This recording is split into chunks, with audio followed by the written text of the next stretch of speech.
All right, we back. My expert opinion, the greatest show in the world. Hit that like, hit that share, let everybody know you in here. Don't cost you no paper unless you's a mother. Hater.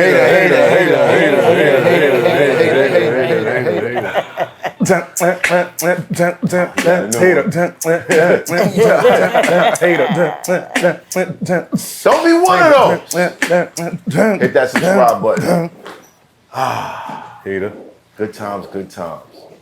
Shout out to the big homie Jay-Z. I'm going to go check out the Book of Hov. It's dope to see when someone come from our environment and to see how high he's climbing, and then have something in the Brooklyn Public Library dedicated to him. And this all stems from hip hop. Gotta love it. Man. Salute, King. One time for C Red, I see what you're doing. Those freestyles you're dropping with your nursing uniform on, it is crazy. From her day job, she'll like stop, go to the car, do a freestyle with bars, and then go back to work. But she's a nurse. She's a nurse. She's in her like regular nurse's What uniform. she look like? I'm gonna look not up doing right that. now. C Red, Oh, C yeah. Red. C, it just, you gotta find a different way to spell your name because it just comes out cred when you don't do the Fred. dash. But yeah, Fred. C Red, but dope. Keep going, dope, super dope. Yeah, what's her Instagram? I don't know it like You that. shouting these people out, nobody can't find them later. They know who they are. Yo, I heard somebody named C Red. I can't find them. CRED_13. That's the page. C Red. Yo, there's 12 other C Reds. _13. It's not. See, she Found it? found you just slow. Nah, that's type slower than her. Whose fault is that? It still means you're slow. C Red. There you go. Oh yeah, she got a nursing outfit on. Yeah, I told you. That's cool. All right, I'm gonna check this out later. Like I didn't know what a nursing uniform looked like. Oh yeah, this is What's a up, nursing Chaz? uniform. Hi. Hey. Is everything good? Everything's good. Everything good? Yeah. All right, cool. Sean Bigger, man of God. Peace, everybody.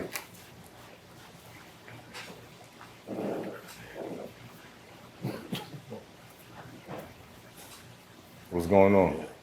What? Shout out to everybody in the building. Shout out to We have a everybody. senator Senator Clear. Golf clap. Yes. in the building. Senator Clear, good to see you. I need you to clear my I'm trying to get one of them things. You know, I'm trying to get my, you know what I mean? You know, we got the legal joint. I'm trying to get Marijuana vendor's license over here. yeah, that too. Yeah. Since everybody's putting We're in gonna talk requests, after let me the just show. Yeah, throw mine in real quick. yeah. Shout out to Senator Clear. In the building. Shout out to the guys. Shout out to the guys. Peace. Happy to be here. Happy to be here. Happy to be here. My son bust your ass today. Oh, don't ever say that It's again. okay, but he did. Zay did his thing. Yes. In the Yes. sun. I told him leave you on 0. He was being Couldn't. nice. What happened? He was being nice. He was laughing. Gas is coming and stuff. back. Gas is coming back. Yeah, Fight alright, back, cool. son. And once that smile disappeared, it was over for you. It was over. That's It was cap. done. You in the Cat, it was It was 1,000 done. degrees. His son, The excuses now. he had 1,000 on degrees. hoochie daddies with a Martin Lawrence hat big. That's how he beat me. You know what I'm saying? Shout to Zay though. Shout out to That Zay, boy- yo, he's killing that boy it. get Shout out to crazy. Zay, man. Yeah, champ. What's going on? I feel good. Happy to be free, be alive, not behind the wall, and opportunities are coming. I want to shout out Senator Claire because she does a lot of outreach work in the communities, especially here in Harlem. And she's a big advocate against gun violence and things of that nature. So shout out to you for all the amazing work that you are doing in these communities. Another clap. Also, hold on, I gotta shout out Aaron Ross and y'all. and Aaron you. Ross! I got it because that doesn't happen too often, but Yeah. I'm in the studio with you guys more times than not, and you are just continuing to elevate musically and drop some of the most powerful music with Math in the studio. Y'all there from 12 at night to 12 in the afternoon the next day. He's the only one putting that in can work. hang with me. Yeah, because I'm Only not one. even saying that wrong. Yeah. Yeah, he's the only one. If you come in with to a session with Mav, be ready to stay up. Stay there 2 days straight. Word. But shout out, No Red Bulls. But We shout gonna get it. out to y'all for the continuous work y'all doing. Word, Put it in. man. You both are going to reap the rewards Yes, of your labor. yes. With the time you put in the Yo, music. hey, we on to something. Y'all can't see the cheese, but We it's on to something. Yeah, it's beaming there. from behind the Yeah, camera right. right now. Full court Shout out press to my man right now. KK too, KK, man. absolutely. K47. You know what I'm saying? Aaron. He's a secret weapon. We call him when we need him. You know what I mean? He's Tom Cruise. He don't smile ever. Ethan Hunt over But there. tonight we have a legend from the hip hop scene, New York City. A legend as far as activism and awareness.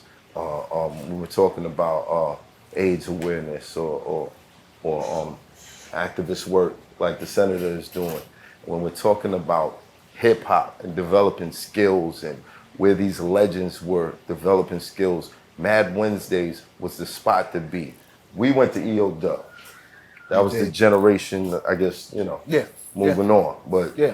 Mad Wednesdays, you hear like on Fathered reasonable EO Dub. reasonable doubt, the 22 skit that you hear around that. That's Maria Davis. She's here with us in the building, and I know she has a plethora of the most interesting stories about your favorite artists before they were who they were. And we're gonna get to him tonight. Maria, welcome.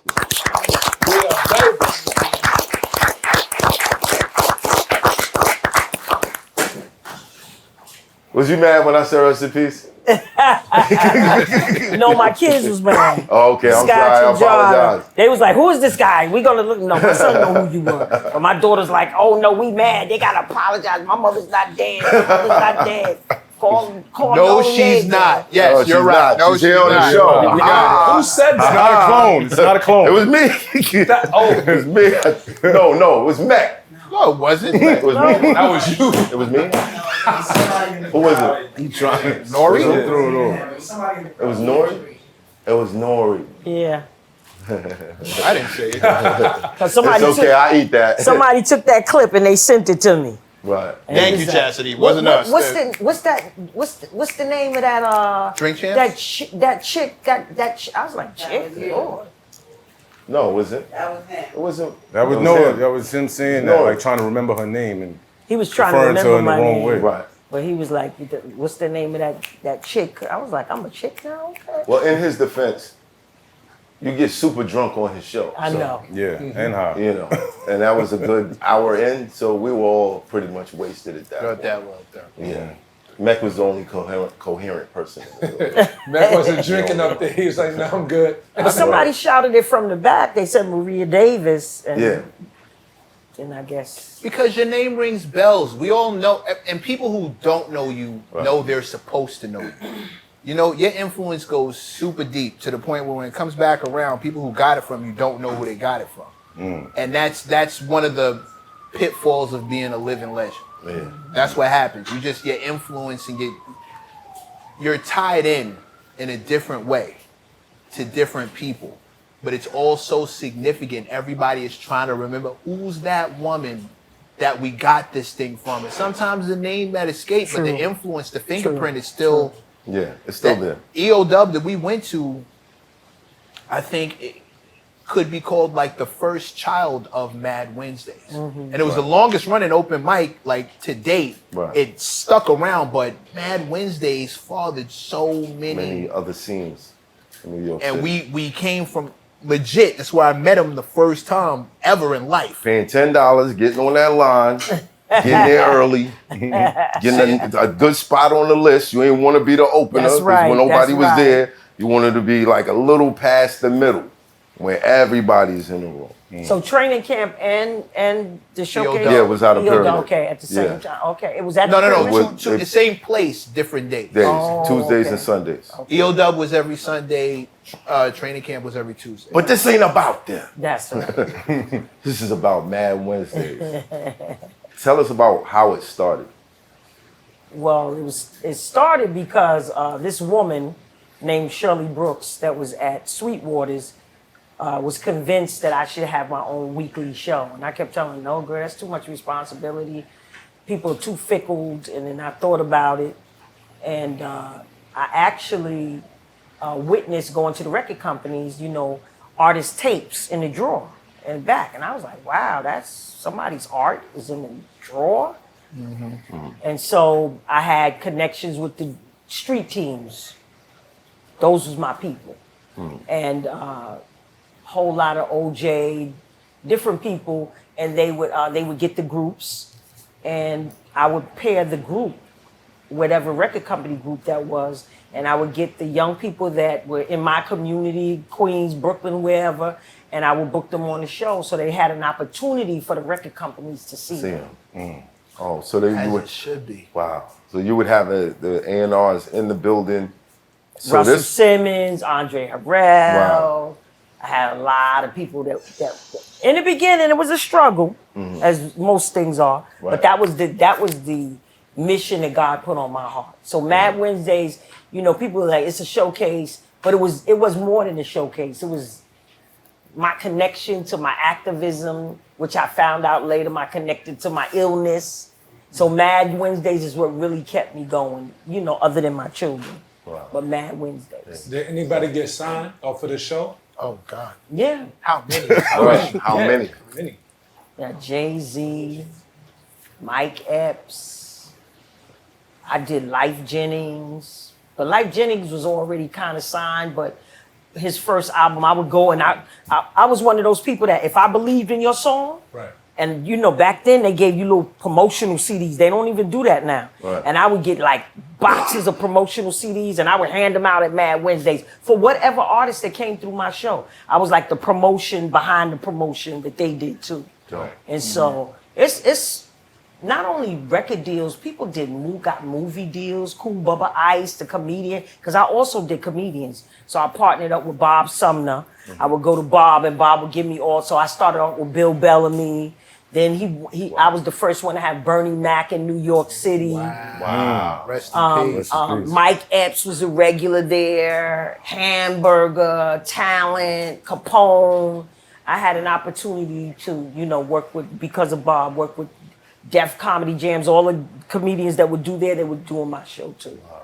And Tina Graham. What were some of the struggles that you referenced a little bit in starting Mad Wednesdays? Money. Money. That's always money.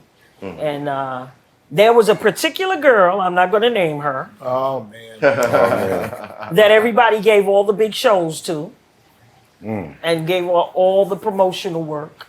And so the ones that looked out for me was the A&R and the promotion people. But they gave this one particular girl, light skin.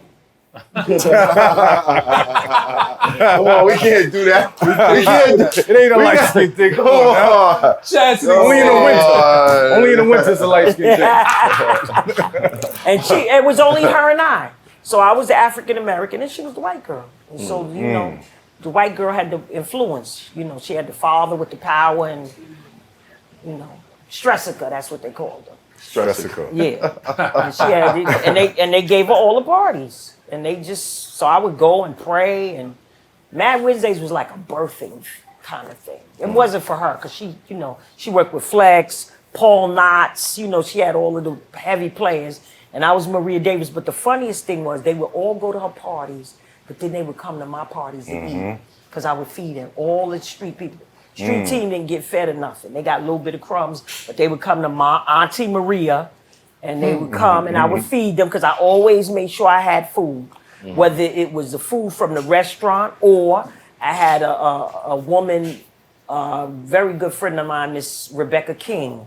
She used to make the macaroni and cheese and the wings and stuff, but we always made sure we had food, because to me, food was a Connects distraction. Right.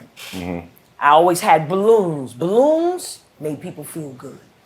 And to this day, when I do Mad Wednesdays at the Shrine, but people don't even understand. Dang, every time I come here, there's balloons. Yes, the balloons is a connection to the happiness. And for people, when they come in, they know it's a celebration, not a place for you to come and act a fool. Right. So the balloons, the food, and, making sure, I just had a deep passion for young people that wanted to succeed in life, And I use nice places.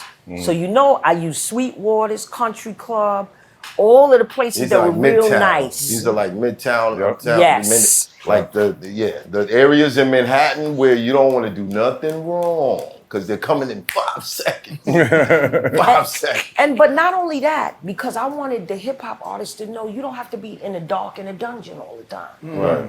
Right. Come to where the light is at. Come with the Sweetwater's light, had the fancy. tablecloths and the forks and the knives on the table because I wanted the young hip hop artists to experience something different than a hole in the wall. More class. More class. Upgrade. Be a chameleon.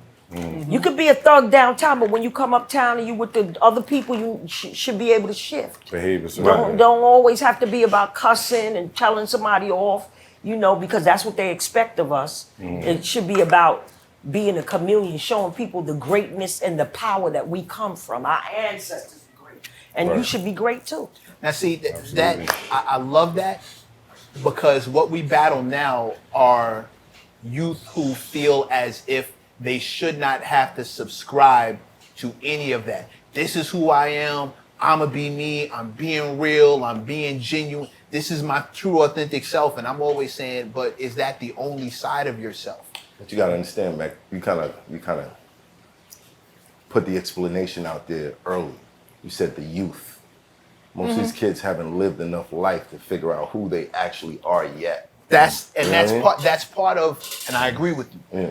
But the reason why I always fire back at that, the reason why I don't leave it alone is because knowing that you haven't discovered all of you yet, you're making moves to cut off who you could be. That's right. By deciding that this is all you are. You dig what I mean? Yeah. You might be more than this. Styles P walks around telling everybody, gangster and a gentleman. You have no idea what your gentleman may look like because you're so married to being a gangster. Right. Biggest criminals in the world that I've ever seen in my life don't hang out on corners. They wear suits. They sure don't. They don't stick people up. They pull they lobby. You know what I mean? Like Right. they do different shit. They're not out here selling on a corner. Right. They pull scams and take everybody's retirement fund in one night and rob everybody without a gun. Well, if you're selling drugs as part of an image, you should probably stop. Absolutely. Absolutely. Then there's that. Because is there any money out here? There ain't no money out here. I grew up in a time with Nicky Bonds and them. They opened cases of money. I saw cases of money. Nobody doing money like that. So let me ask you something. So because there was money issues and you had this competition going on, was because of the way you presented Mad Wednesday, were you able to retrieve more funding from like some of the people that attended or No. people outside? No? I can say that honestly. No. People don't even know the real story about how I kept Mad Wednesday going. Well, tell us about it. Yeah. You need to know.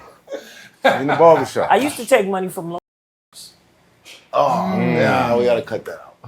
Hey, we gotta cut it out. We gotta edit it, Not so- illegal stuff. Yeah. Not illegal. We can't Allegedly. do That's the that. statute of limitations. Yeah, it's not alleged. Yo, just blank out the audio when she say that. Make it mysterious. They'd be like, ooh, what did she say? Blur her lips so they can't read it. But that's how I felt about Mad Wednesdays. That's how I wanted it to succeed so much that I would do whatever I needed to do to make Mad Wednesdays happen. Right. And I suffered a lot. My children suffered a lot. So, But Mad Wednesdays is still here. And, at a point that I thought I was going to die, because, once I contracted HIV, and then 3 years later I was told I had AIDS, and then I was 95 pounds. I had to stop Mad Wednesdays. I couldn't do it anymore because I was too sick. Right. So I thought Mad Wednesdays was over. I modeled. I thought my modeling career was over. I just thought everything was over. But then there was a little light. So you need just a little bit. It Just seems like a lot of little light. Okay, yeah. Seems like a lot of light. A lot of You're from here that like time, yeah. many moons later. You're in here getting it popping still. Like, how does it? Was it worth it? Has it been worth it? Has it Absolutely. Because I get to hear stories from young people that used to attend Mad Wednesdays, and they're doctors and they're teachers now, and they're doing other things. And some of them bring me to their schools to speak. Some of them have their children now performing on my showcase. So it was absolutely worth it. Absolutely worthless. Dope. Absolutely. And the connection between my children and Mad Wednesdays, I wish I could have did a little better, much better. And you know, I ask my children for their forgiveness all the time. My son Scott. He's like, And- stop it, Mom. I got to hang out with. I was lit. I was lit. Yo, you know who I was with last night? Yeah, Jay-Z. Yeah, you know my mom's. But you have to be transparent, though. You know, you can't tell a story and then give a little piece of the story. You got to give the whole story because that's real. Right. That's being real, Including when it went bad. including when it went bad. Including What are some of the stories that came out of Mad Wednesday? Kwame, that was one of them. What happened? Biggie came to beat Kwame up at Sweetwater. Did that really happen? Oh yeah, it really has. Well, he pulled up to do it. Did he? He didn't. Oh, he Was it came. over? He saw my flyer, and he found that he was going to be there over that polka dot, whatever. Your that- life is played out like And Kwame. You know, and fucking polka dots. Who rides his fire? Biggie. So he came there looking for him with another big guy, and so D-Rock, she good. Kwame tells a whole nother story, but it's not the right story. And I went down, Kwame had performed, I went downstairs because Sweetwater's they had rooms downstairs, little makeup rooms that people can go and sit. And I said to him, I said, you know, Biggie's here. And I think you want to be a hero or you want to be You gonna get out the back door? right. And that's what I did. I took him out. Sweetwater's had a back door that was a kitchen that went out to the parking lot where these buildings were. Right. They're not projects, they're nice buildings. Right. And so that's where I let him out in the back. But he told a story on from the Roots. He told a story that I got in the middle and I looked at him and I looked at Biggie and I was like, Biggie, what you gonna do? Richard, y'all hash this out. No. Biggie was there to pulverize. Absolutely. The Brooklyn way. Yep. And so that's the true story. Right. Your champ is stupid. Brooklyn way. You can't get no points beating up Kwame. Yeah. This is the Yeah. second But no, Kwame story in two Kwame interviews. he made a diss record after that, right? It was after he got dissed first. Like, that's how it's supposed to be. Yeah. You diss me, I diss you. That's how it goes. Like, And he was mad. I ain't gonna lie, Polka Dots was over by that time, bro. yeah, but why you taking saying. shots? If I'm Kwame and I'm minding my business, like, I'm minding my business, MC making bravado. records, producing stuff, and you take a shot at me, I didn't know. Your life's played out like Kwame. My life is played out? It's something. All I did was Listen, wear No, your polka life is dots. played out like Kwame. Like, come on, them stop. but yo, but what's Polka funny is that this is the Ah, second. Kwame. This is Wait, the who had second. the shout polka out. dot? Somebody have a This is polka dot second. dress on or something? Somebody had something polka Somebody's dot. trying to bring it back? No, A clown. back then. Yeah, that's This is the second Kwame story.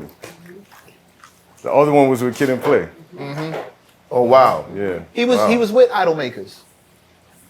That whole squad. yeah, Kid and sure Play. was. Something about Salt and Kwame. Pepper. Kwame, report to the front desk. That's the homie. The homie? the homie. That's why you going. Yeah, Mac was talking to him at the joint. Yeah, that's the homie. He was in LA. And then the other big story was with Keith Murray. Most beautifulest thing Now- in this world. I might ask you to chime in. Just to give us a little backstory on this. Let's Nah, we're gonna keep it accurate. We're gonna keep it we're gonna accurate. keep it accurate. All right. He told it mainly. Oh, here. correctly. Come over here, because you want to hear you on the mic. I'll help Get you closer out. to him. Yeah. He told it mostly correctly. He told the accuracy right, Mom. The car accident happened with him and Biggs, but you didn't know that Right. night when it happened. And Jay performed, Keith performed, Biggs was instigating. Nobody really knew that's what was happening. Eric Skinner was his vice president or his A&R at the time. They started fighting. Who? Eric Skinner, Biggs, Keith Murray, the Rockefeller crew, they all thumping. Maria's not having it. She jumps off the stage, clocks Keith. Well, Keith got hit in the head with a Moet bottle. They ain't got hit in the God. head with the bottle. Keith said he did it. He didn't do it. I think Eric did it. Allegedly. Allegedly. Yeah. But somehow Dame got if you see the gash in Dame's head to this day, that's from that Wow. event that night. Wow. And then Keith went outside, jumping on people's car, top of their car, and I had my heels on because it was my 35th birthday. Right. So Soul For Real was there, Mary J. Blige. The room was packed. Wow. Everybody was there. Legendary. And he was running up and down on the car, people car. A girl did sue him, and I was running down the street, and all my Blue and all my uptown friends was like, Maria. And they was like, nah, she got it. And I ran up in my heels. I was running up and down, telling him, get your ass off the damn car. And and I banded him from Mad Wednesdays for almost a year. What was the fight over? Does anybody know? Him and Biggs had a car accident. And it was random. They had a random car accident in the city somewhere. And apparently Keith just left. Oh. And was like, yeah, whatever. So then the next time he got to see him, Biggs was like, you know, it's like me and you pulled up like this. Yeah. Oh, ice out. So that was a terrible scene. That was my, I'll never forget, it was my 35th birthday. Exactly the kind of energy you trying to keep Yeah. out of the Yes. spot. Exactly. And so when he kept trying to sneak, because I left Sweetwater's, then I went to this other club that was on 72nd Street. I can't remember. My good friend Ron Grant was there. And I didn't last there. And then that's when I went to Country Club. Everybody wanted to get in Country Club on 86th Street. Country Club took the whole block. It was between 2nd and 3rd Avenue. And a lot of parties was going down there. And he would try to sneak in. I would catch him every time. And kick him out. Yeah. And after a year, he came and apologized, and then I started letting him come back to Mad Wednesday again. Okay. And then Mitch Green, that's another Now, I story. was gonna say you got clearance for that story too. Mitch Green, fake extortions. Mitch Green. Wait, what happened, Maria? Wait, hold on. Tyson Ford. Nah, this is different. Yeah, they came. Am I talking about a different Mitch Green? No, same. No, the Miss Green, Mike Tyson Okay, beat up. yeah. So Mitch Green, Right. I love Mitch I Green. know his too. daughter. Shout out. Yeah. So I don't know what was going on in the streets, but his man touched, I don't know if it was Jay-Z or Dame Dash's sister, but, and they knocked him out. They knocked his people out. Now, once they knocked him out, I took him upstairs. I got him some coffee, made sure he was okay, got him in the cab. What are you laughing at, bro? That's some Brooklyn shit. Now, I did that, so I know it was nothing. So the next time they come around, they try to tell me Mitch Green was looking for me. So he was looking for me all over the place, all up in Harlem. And so finally, he comes to Esso, and they got like 4 or 5 cars. They supposedly had whatever in it. And the partner I was with at the time, Mitch Green, was like, they was like, Mitch Green is outside and he want to see you. And he had tried to extort the man from Esso, which is my longtime friend. He tried to extort the man from Esso, and it was Italian. And you were not extorting Italians. Right. And so I guess they thought that they were going to extort me. And so they came outside. It was a carload full of them, 4 or 5 cars, however it was. They were in the parking lot because Esso was across the street from this big, huge parking lot. Right. So my partner didn't want to come outside. And I said, well, I have to go outside because I have all of these people inside. And I'm not going to jeopardize their lives. So I went outside with Bam. Bam was a security guard, everybody's security guard. Yeah. And me and Bam together went outside. And I was surrounded by Is this all- the same Bam that used to run Club Play in Miami? No. No. Oh, okay. No, Bam's like an old timer. He did security for everybody. Okay. And so me and Bam went outside and Mitch came to me and he said, you know they robbed my man. I was like, what? They robbed him. I said, they did not rob your man. Your man got knocked out because he was disrespectful and he touched somebody's sister butt. And I said, if somebody touched your sister butt, what would you do? And he said, knock him out. I said, have a nice day. And I walked back inside with me and Bam.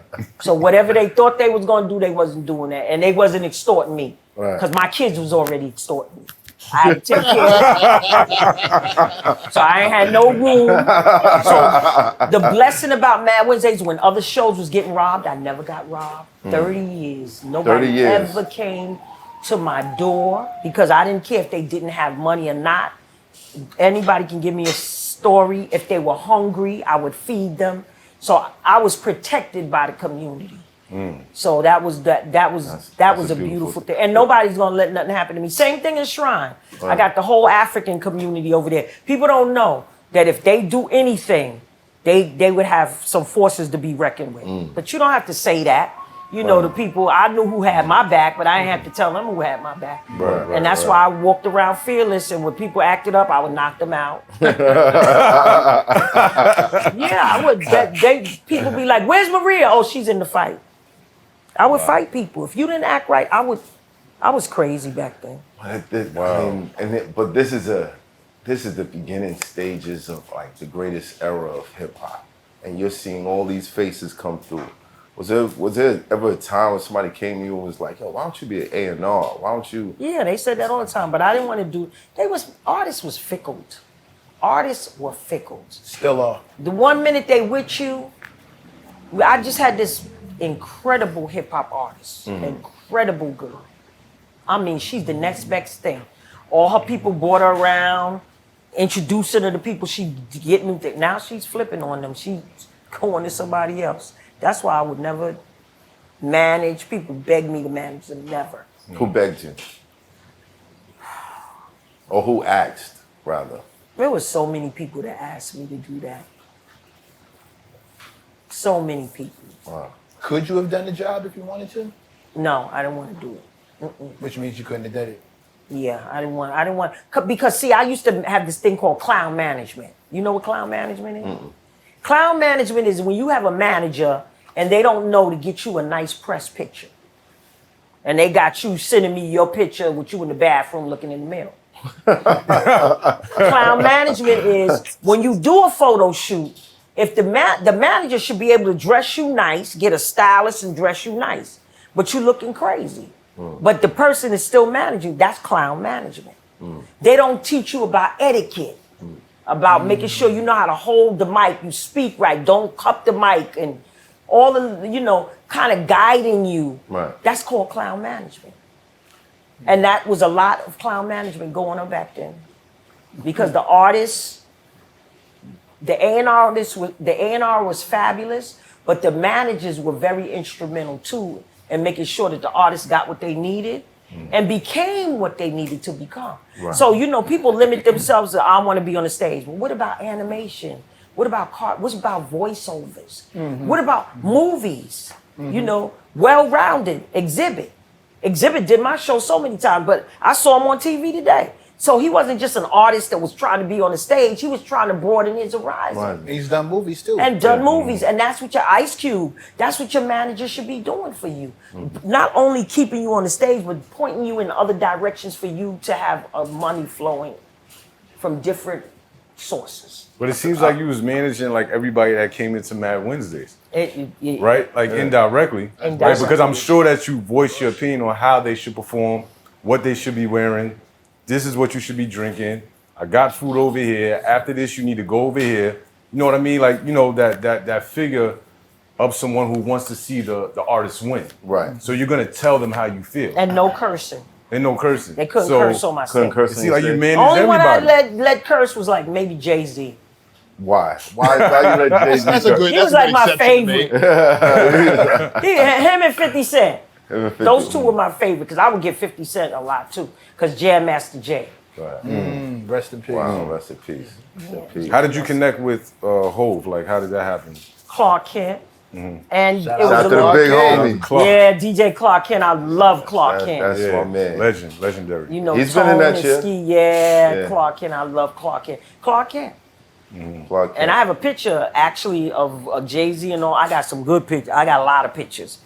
But me on stage with them, that's how I got on 22-2s. That was my favorite song. He would come. I was like, do that 222 thing.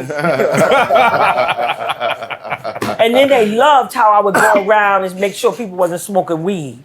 And that I would kick people out. So that they were like, oh, this has to come on the album. So you was Yeah. a security too. I was security too. Yeah, just knocking people out. Yeah. Yeah, I remember listening to the skit on his album, And then who's smoking weed? And I'm like, yeah, that's Wait a really minute, open somebody mic. smoking reefer. Shut the fuck up. Who told me to shut the F up? Now, stuff like that used to happen though, right? That would happen, absolutely. So Clark bought Hove to Mad Wednesdays, or Yeah, he called you and told you, I got somebody that you need. And it was between Dame Dash and Clark Kent, because Dame Dash was in a group called Original Flavors. Right, yeah. Right. And he was beefing with some other group. But then he started working, him and Jay-Z and Clark Kent and Ski and Tata and all of them started working together. Nice. But I knew when I saw, they used to think he was corny. Oh my gosh, my people was like, who is this whack dude on your stage? I'm like, he getting ready to be something, I'm telling you. And then they started doing that music and he made them a believer. He made them a believer. I wish we still had stories like that. I wish it still worked that way. Yeah. Like people looking for actual talent and the cream rising to the top, and you can think he's corny now, but like just wait. People are still doing that. I don't see it. It's Like just that. not They're as just doing it prevalent like as this. it used to be.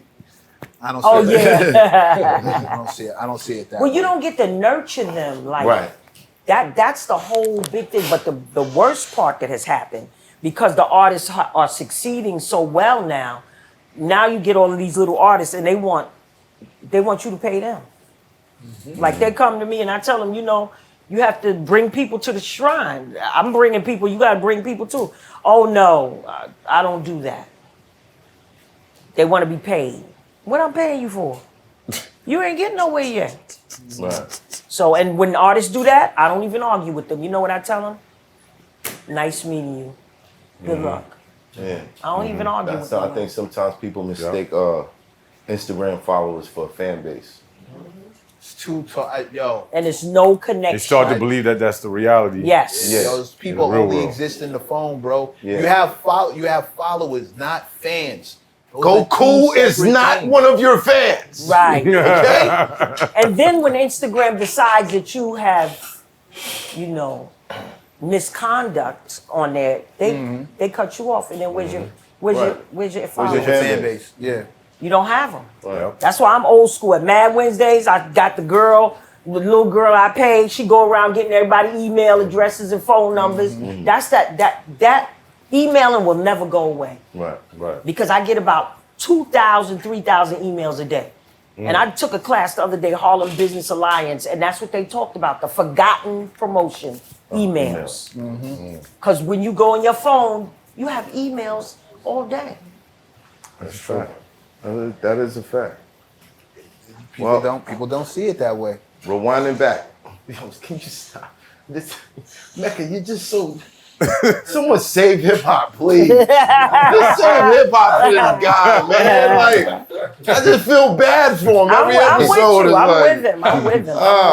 all right. She knows exactly what I'm talking about. But this is what I'm saying. Why not? All right. What you did with Mad Wednesdays, I want Mecca to do with an open mic here in New York City. So you want me dealing with loan sharks, fist fighting with people, getting started? That's the kind of life you want my children trained to for be this, like. my man. This what you want me to do, baby? Trained for this, though. You want me just You out missing here? episodes because you out there I gotta feed getting your people. Like, Dragonfly Jones on. I gotta cook the ribs. You want me doing? But in the middle of all of that, you get to find the talent that's worth it. Yeah. That's true, Mac. That's true. But the work is harder now. It's See? different. It's different. See? I think it's actually easier. No, it's not. I think it's not. easier. You know It's why? not. No, yes, it is. Let me tell you something.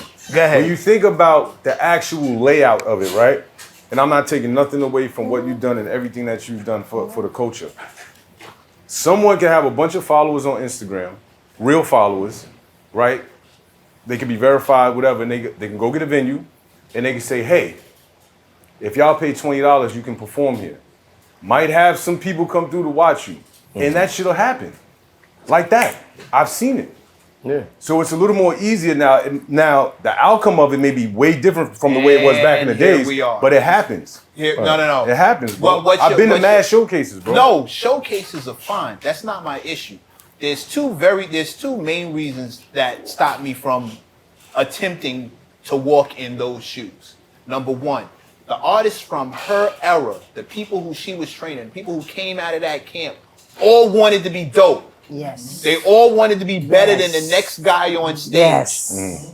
The guys who I deal with now, consulting wise, not all of y'all, but the ones who I'm talking about, you know, I've cursed you out in public. They want to be real, or they want to be famous, or they want to be lit. Right. They don't want to be good. It's a complete, when you say like, yo, you got The these process. guys. The objectives The process. change. Yeah, they Objectives want to change. be famous, bro. They want Right. to do. They're only talking to me because they see me up here. Right. They don't even really want my advice on how to get better. They just want to talk to somebody who they see as famous, and somehow, some way, through osmosis, they'll ask me to post their shit on my page Right. so they can be famous. But they don't want to be good. When I'm telling them, yo, that didn't rhyme. This thing right here, yo, that's off key. Yo, that's off beat. Yo, you need to change this part. You need to fix this. You got to focus on this. They gonna be like, Nah. Yeah. You hating. Nah, this is my style. This is what I do. You can't tell me how to do this. You don't do it. And they get mad. Right. They get mad. And if I had a full room of those people, I'm probably You go going to lock crazy. the door and torch the whole Dragonfly place Jones. and burn everybody down in there. Like, all y'all can be killed. It's gonna be there's gonna be a Coming out. good amount of people who are actually worth it that you'll find in the fray. You can't not everybody. Yeah, they're always needle in the best haystack. rappers in the Everybody world. is not competitive Yeah, like that. You know what I mean? Listen to the analogy you're using to get me to do this. A needle in a haystack. When have you seen a haystack? You know how big them things are? But Mecca, here's my Let me thing. rewind. So Mecca, what do you want to do? I just want to find that one person. Exactly, that's what I'm Not saying. set myself up in a room full of the opposite. Now I want to ask y'all a question. If you reverse the talent that we have now to the forefront of the hip hop, do you think it would have the significance that it has now? I don't think Absolutely not. I don't think so. Absolutely not. Because it Absolutely took a not. lot. When I was going to these open mics, I would get inspired by like people like Breeze Overflowing. Salute the God. His cadence on the stage, it was magnetic. You know, you might have walked in there and didn't know who the hell he was, but when you looked around, you saw the attention that he got, and every Mesmerized. artist just locked in because he's gonna shake that room. It's like, you know, this is stuff that made me go home and be in the mirror and practice and rap a little bit longer every day and, you know, get my bars right for the moment that I could be up there, and when I walk off, everybody's coming to me, you know? And I feel like we're missing that. We're missing the creative side. There's The Big too much. L. That's like that. The gentleman you just talked. That's how I was so inspired. I had Big L, Children in the Corn, Crime Fam. That's Loon and Nitty. The locks. The Locks. You had Royal Flesh. Flush. Yeah. You had Royal Flesh. Yeah. Royal Who Flush. you want to knock out Mike right now? Geronimo. Yes, Mike Geronimo. Smooth the Hustler. Trigger the Oh Gambler. my I spoke to gosh. him Trigger the today. Gambler. Oh my I gosh. spoke to both of them today. Shout out out to to Smooth and Trigger. Shout out to Smooth and Trigger. Shout out to right? Smooth. Yeah, that was that music back then. Who were the greatest performers? I don't know. They all, everybody started out. What was memorable to you? Yeah. What stuck in your head like, oh my God, I'll never Besides forget this Jay-Z, performance. not counting Yeah. Jay-Z. No, I ain't gonna Yeah. say Jay-Z. Right. 112. 112. 12. Okay. Deborah Cox. She sang the whole. I thought the floor was gonna cave in when she was a SO. Brandy. That was one of my favorites too. Shout out to Brandy. Yeah, Brandy used to bribe the A&R because once they started bringing her, she was underage. So when they told her they were going to stop bringing her, she said, "I'm gonna tell my parents she was bringing me." I said, "That's so that's how she kept coming back there. Oh, Lade. Oh my God, Lade. Ooh, Lade. Drew Hill, too? I didn't really have Drew Hill, but I had Lade. I had Brian McKnight. Brian McKnight. Wow. My Holy sister crap. Jackie McGee. That's my baby sister. Make It Last Forever. I had her. Life Jennings. Oh my God. Goody Mob. Shout out to Big Gip. Wow. Shout out to Gip. Gip, come on, we gotta do part 2. I even had Darius Rucker from Hootie and the Blowfish. Oh shit. What? I only want to be with you. Oh my God, bro. I did a show for him. God, I like Darius, man. Champ Wow, randomly yeah. sings Hootie and the Blowfish sometimes. Yeah. I did, man. what was Keith Shockley and Hank Shockley's first album? They did Juice. Juice. I did the Juice soundtrack party at the Cellar. Know the Ledge and all that. Wow. Yeah, Strictly Business? yeah. The movie. Wow, I love that movie. Wow. That's one of my favorite movies. If I interject, it's just to help her remember. Yeah, absolutely. I'm Absolutely, yelling brother. at you, bro. Absolutely. Good money. I'm Don't worry about that. You ever had Roman Jeff Resident Red? I had Jeff, Jeff Red Red. all the time. That's my brother, Jeff Red. Yeah. Wow. Shout out to Jeff Red. I love Jeff Red. He keeps me and Tashana, Miss Black America Princess, and Can't Be Silenced. He's always making donations to us. Mace, Mace. Case. Yeah, Mace when he was Murder Mace. Both times. Children of the Corn, right? Children, and then I had Darnell Jones, Horace Brown. Oh my What? God. I just heard Stevie Wonder. You guys see this Soul Cafe. Yeah. Wow. I had El DeBarge Yeah, Elder Bars. at Soul Cafe. What? And when he performed, I'll never forget, Chico was supposed to perform and he couldn't because that was the blackout. I think, when was that? The blackout? 2013? No. No, because I started Soul Cafe in 2002, I think 2003, I think it happened. Yes. The And blackout, so they yeah. had to we had to cancel it. So L came, and I mean, that was mesmerizing. El DeBarge was mesmerized. I Listen mean, to these names. This is a Every murderer's row. legend. This is disgusting. and you know, when I was when I did Mad Wednesdays, in the earlier Mad Wednesdays, I always had Red Alert, Flex. DJ Ace was my main DJ. He was the main DJ for all of my shows. SNS. I started SNS as a baby, and Craig G, DJ Craig. They was like, Miss Davis, please give us a chance, please. SNS started with. So I also started a lot of DJs too. And You ever had Flex? You had Flex? She's Zeph- a set. Yeah, Flex, I'm sorry. yes, Yeah. absolutely. Yeah. All the time. Mr. C. I had all of the DJs back then. You know, now you, You ever see Monica in with the coat? yep. Wait, what happened? Monica. They wasn't trying to let her in? She was younger. She was minor. Yeah. Wow. Crazy. Quo, remember the group Quo? The two kids, Michael Michael Jackson's Jackson's group. I group. had Yeah. them. Brownstone. Brownstone, Black That was his other Girls. group. Wow. That was woo. We had, it was so. Missy when she was in. Missy when she was in Sister with the greasy hair. I got a picture. Sorry, Missy. We love you, Missy. And then Genuine. Wow. Genuine didn't want to do my second show because he thought, oh, that was a problem too. Because Jodeci. Somebody came to beat Genuine up. I cannot remember who it was. What? And he thought that I was a part of it, and I knew nothing about it. You know, they always had them little rivalries going on. Yeah, but yeah. if it would happen at your show, they know that you thought that you lined it up. You lined it up. Yeah, for them. yeah. Exactly. Or you know Exactly. this person, so Yeah. you might have been a connection. Yes. So what, you got him up out of there too? No, he had he wound up not coming back. I had him one time and then he didn't come back. I had Miss Jones. Me and Miss Jones would do the male review. Remember back then, the good days used to have all them big black men male review. Magazine, They don't yeah. do that no more. They had No. Chippendales. I did the black version of Chippendales. Oh, okay. So me and Miss Jones used to give those parties, and she used to celebrate her birthday. Her and my sister Jackie on Scorpio's October, and so I would do her birthday party. I did so many people's birthday parties. Charles Oakley, I did Melba from Melba's Red. I did so many people's birthday parties. Wow. Was it just moving away from the talent aspect real quick? 'Cause this really giving me a headache. Like all these names is pissing me off of what I got to deal with. Was it hard for you to stay detached from the street aspect? Because all these people you mentioning all have like the big homies and the OGs behind them and all these street guys running around. And I remember there was a time when they would all start getting their own rappers.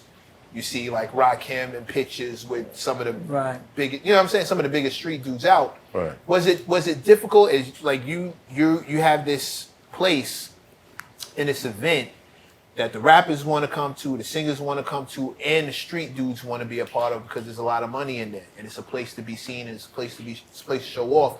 There's also a lot of money. You mentioned extortion earlier, like there's some people in there that you could get your hands on and get some money from them. Was it difficult for you to be like the Switzerland of this whole thing, where it was neutral ground for everybody, and was there some crossover? No, it wasn't difficult at all. I had the street cats, I had the business cats, I had the rappers. You were a bridge that closed the gap. Yeah, because I kept it all in order. You can do that over there, but you can't do that over here. I didn't care who you were. I didn't care who you were. And everybody respected it. Everybody. I had a run-in with Jam Master Jay, but me and him became real good friends. He wanted to get. They all would come to the door and bring 1,000 people. You can't bring for free. You can't bring 1,000 people in for free. So we were at Kilimanjaro. He butted me in the head and called me a word. And so the person I was seeing at that time was like, "Don't say nothing. Don't start no trouble." I said, "Dad, he ain't coming to my party and being disrespectful to me." So I had all my street cats from uptown. And I was standing on the stage, and he came on the stage, and they surrounded him, and they said, "You owe her an apology." And he apologized, and me and him became friends. And I got 50 Cent all the time after that. That was a standard. You wasn't gonna disrespect me. Right. People's like, "Oh, Maria, don't mess with that person." I don't care. I didn't care about none of that. You ain't gonna disrespect me in my own place. And so that is what made Mad Wednesday what it was. People knew they came in there and they was safe. That was safe. No shootouts, none of that. Right. It was safe. And I prayed every time. Every man I would pray. Sometimes I would read scriptures from the stage. Ileana Van Zandt book, yeah. She had a positive book, and I would read a positive. Anything, because I know when you in the streets, you coming in with the rah, rah, rah, and I would just woosah it all, settle it down. I might have had a little bump here and a little bump there, but mostly it was woosah. So your energy is why everybody catered to you. I think it's more so because of the power of the black woman, like in general. Like going to a place like that reminds you of your aunt, your sister, your mom's even, depending on how old you are. But going there and being like, I can escape home, I can escape the street life, and I can do something productive here, and it's somebody that's like my mother, my sister, my aunt running it, all right, I'm cool. And the security aspect were the best people that I hire are women. Right. Especially when I'm dealing with violent men. You know what I'm saying? If I get a location that's a violent location, and like Brooklyn, I have a lot of really like 2154 Nostrand Avenue, but I have a lot of crazy spots in Brooklyn. The females do way better, because if I say I hire you a guy that even think he's tough, that don't mean nothing. That's right. You know what I'm saying? The neighborhood right. to come in there and show him that he's not tough enough. But a female, the female could deal right with, as long as she's not shy, willing, to speak, they take to her differently. That's a fact. And it's an ego thing too. When a man he's in his feelings, and then some other man try to come in, that never works. And you know who was my best security too? Nation of Islam. Back then. Brother Steve, Brother Chris.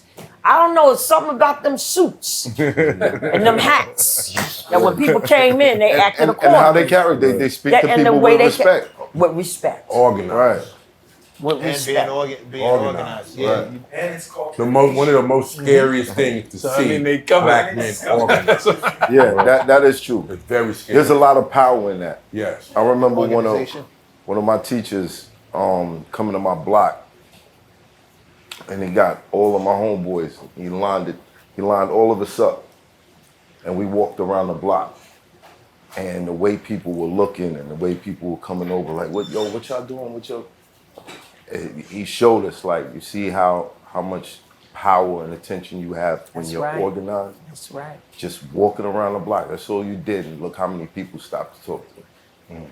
I was like, wow, it's dope. Another good one too is Chrisette Michele. Oh, I her will, voice is I will so- never Yeah. forget Wow. when her album came out. My daughter said, "Ma, she sang all those songs at your show." And I was like, wow. I could get Chrisette Michele anytime I wanted her. She would come and she would sing. Jay-Z, the same thing. But Big L, all I have to do is say Big L. I don't have no artist, no good artist tonight. He would come anytime I call him. Dougie Fresh too. Dougie Fresh used to do my show all the time too. You ever had Nas or AZ there? Nas came, but they never performed for me. Never performed. What's that about? Come on, Nasir. Regular Queen shit. And I wasn't really wanting them anyway. Facts. Because wherever they went, they shut the party down before the party even got started. Wait. Nas and company? Not Nas, his crew. Right. It was never Nas. Nas was never the problem. It was his people. I remember when one of his album parties was down at the Palladium. And I called my friends, I'm on my way. Don't come. It's closed. The party didn't even get to start. It opened and it closed at the same time. There ain't no Because place. I love Queensbridge, but wherever they went, it was rough. So, you know, what Queens said, I was like, okay, I'm not mad. I love Queens though, but I Yeah. They roll with a big crew. roll with a big, and roll with a big sometimes crew. the big crew, some It's people, not good, yeah. they got attitudes. Most times. Yeah. Most times. Egos. Yes. Most times. Yes. I find most people who roll with like big groups, there's always Whoa. the bigger the group is, the more of a chance that there's that one guy who's trying to prove himself, and now because the group is bigger, for every 3 guys in there, at least one of them wants to show out. So now there's like Yeah. 6. Now the group gets bigger. It's that Now there's illusion 12. of the upper hand. Right. And you know what else I used to do? Somebody gotta prove something. You gotta Yeah. prove one Yes, yes. For no reason. No, Insecure. somebody's gonna be a dick to somebody. For no And then they're reason. gonna find out. And I would never let crowds on my stage. Right. Oh, No. Only one time, Mr. Cheese, they bought all of these. The Lost Boys. It's the Lost Boys. You got to. Yeah. Yeah, the one, the Lost They're gonna Boy. dance together. They're gonna do. Now, you all want to hear that story too? Yes, It was I do. my birthday. Uh-huh. Jay-Z and them bought me a bottle of Cristal for a gift. I turned around. There was no Cristal. When the Lost Boys went on, Drink it. it was there and it went off with them too. Queen shit. Queens niggas, man. That's that Queen shit. I Queens thought niggas. Queens get the money. Word. They take the money. Get the money and the bottle. That's how you Queens Nobody's niggas did looking. some Brooklyn shit. That's crazy. That's how you get the money. You save it. You take somebody else's bottle. That's how it works. Wait, so Queen get the shit. I was so mad. I'll never forget that. Oh, What you man, did? come on. Cheeks, you've been on this show, bro. You ain't tell that story. You ain't tell that So he probably don't even remember. Say it again. He might have told us. He might have been like, you know, Marie Davis bottle now, me. That might have been it. That might have been Bing Bing Bow Bow. You know what I'm saying? Bing Bing Bow. Yeah. Bing Shout out Bing my Bong, man Bing Cheeks, Bing Bong. man. The Love, bottle, love. Bing Shout Bing out to Bong, you know what I mean? Cheeks. You know what I mean? Cheeks, replace that bottle, bro. Replace that bottle. Oh, you know another Monifa. Oh. That was another one too. Monifa. It's been too long. And then when I was diagnosed with HIV, she was like one of the first people that used to, you know, make sure that I was taken care of. And it was also Brenda Edwards worked up at Island Records. And when I became sick, I'll never forget, every paycheck she would have me come up there because I couldn't work. I was too sick. And she would put money in the envelope for me. Sincere Thompson, Wow. Justo, R.I.P. Justo. Justo. Let's go into that moment. You got this showcases, popping, things on, everything.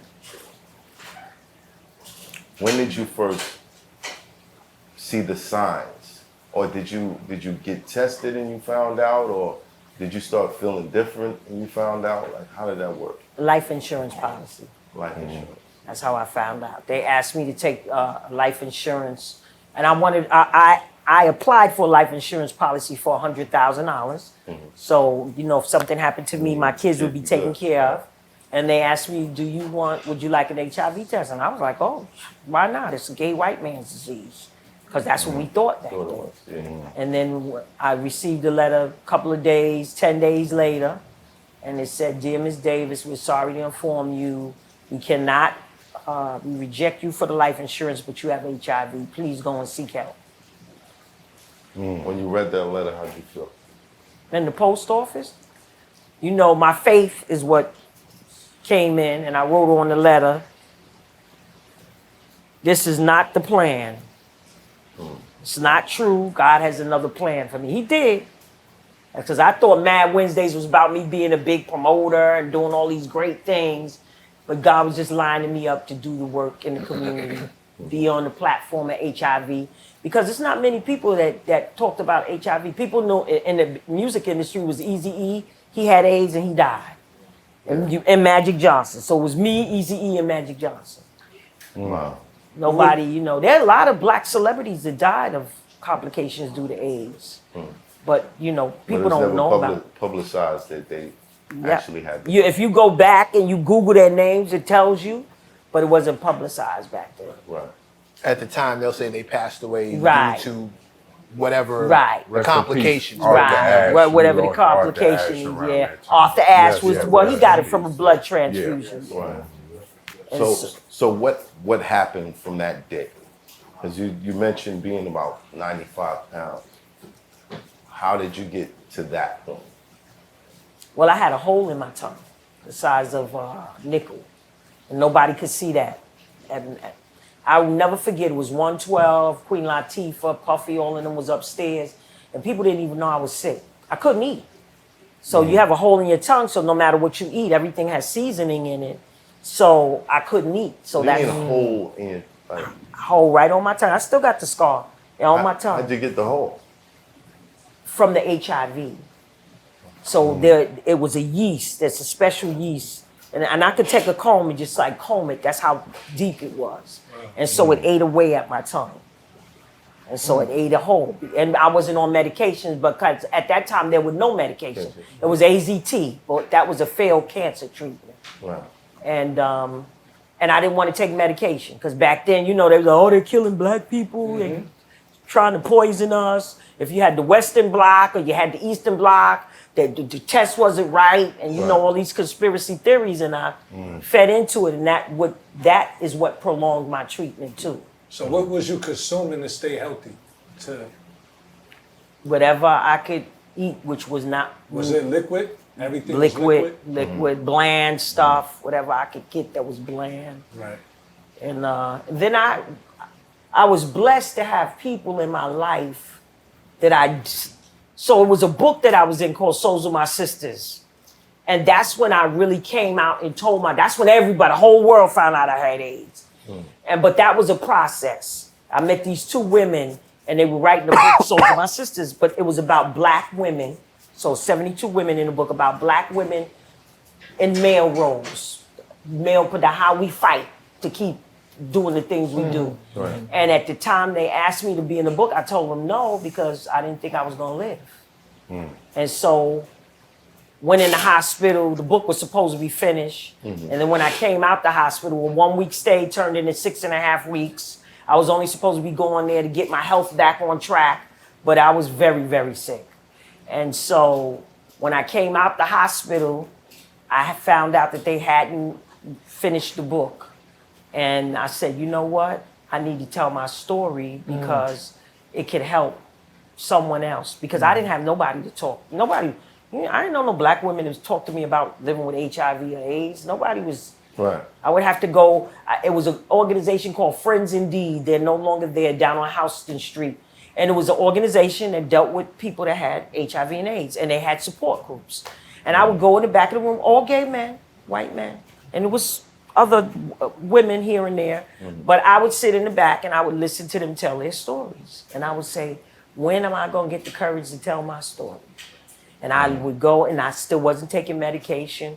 And they took me and did crisis counseling and said, Ms. Davis, you have to, the pharmacist said, I'm going to tell you like this, like my sister, if you don't start taking medications, you're going to die. Do you want to see your kids? And that never crossed my mind. Out of everything I thought about, he said, do you want to see your children? And that's when I decided to start taking medication. And I met a doctor, Joseph Sonneban, And when he started taking care of me, he was like a father figure to me. He taught me everything about being an activist with HIV. And he was a man from London. And I was like, what this white man know? Everybody's recommending, because he only did private. But lo and behold, he started taking care of people in the clinic. Grace and mercy. Wow. How He did was- you feel? Yeah. Yeah, Dr. Joseph Sonneman. He was like this scraggly man with a beard. Phenomenal. If you Google him now, he started AMFAR. I was also an ambassador for AMFAR, so I had the opportunity to give Janet Jackson an award for being a great HIV AIDS Advocate. Yeah. And then, just Souls of My Sister really propelled me out there. And I think I sold more books than anybody that was in the books. Because I would use it to go over there. I made my little chains from there too. So I would buy the book from the publisher for cheap. Right. And then I would sell it for whatever the book was. And I sold a lot of books. Wow. And that God bless Candace, Sandy, and Dawn Marie. Yeah, everybody was selling kids too. I was like, you going to school? Ask your teacher, do they want to buy a book? Yeah, but Dawn Marie Daniels, Joseph Sonneman, they were like major people in my life. Deidre Tate, I remember when Deidre Tate asked me when I didn't want to tell, I might have told one person, but I didn't tell the other person. And that's what you have to get free from. I don't care what your illness is. When you keep a secret, the secret kills you. Yeah. So by that book and me telling, and I'll never forget the day I went to Inglewood. It's a physical effect there.